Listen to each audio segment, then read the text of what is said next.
Ինչ վերաբերում է ձեր առաջին հարցին, նախ եկեք արձանագրենք հետևյալը։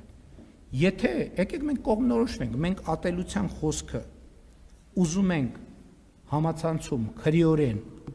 պատժելի դարձնենք, թե կամ որևէ ձևով պատժելի դարձնենք, թե չէ, որովհետև ընտրանքային, երբ որ անպատասխան մարմինները գործում են, հակառակ աղմուկն է տեղի ունենալու։ Այդ բուլինգը, որ կա համացանցում, այդ ինչ եք դուք ձեզ տենց առանձնահատուկ դափնիներ վերագրում։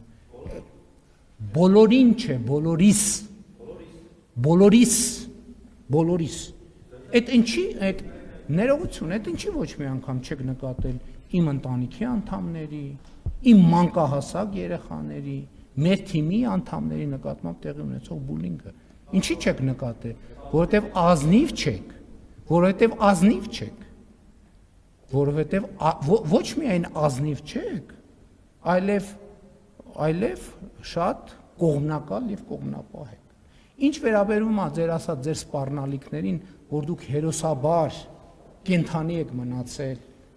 եւ եկել էստեղ կանգնել, ես ձեզ ուզում եմ մի գաղտնիք ասել։ Ձեր 90%-ը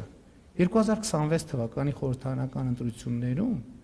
քվեարկելու է մեր օգտին։ Գիտեք ինչի, որովհետև դուք ինձնից լավ գիտեք, որ հակառակ որևէ պարագայում այդ այսօրվա ընտրանքի իշխանություններից որևէ մեկի պայմաններում ձեզ այս նույն գործունեության համար սպառնում է հաշմանդամություն առնվազն։ Դուք դա ինձնից լավ գիտեք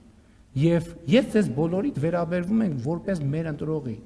Դուք չեք կարող ուղղակի 2026 թվականի խորհրդարանական ընտրություններում մեր օգտին չքվեարկել, որովհետեւ հակառակ դեպքում դուք մինիմում մնալու եք անգործ, մաքսիմում ձեզ սպառնում է հաշմանդամության գուցե թեթև, բայց կար, եթե շարունակեք օգտվել այնպես ձեր խոսքի ազատության իրավունքից, ինչպես հիմա եք օգտվում։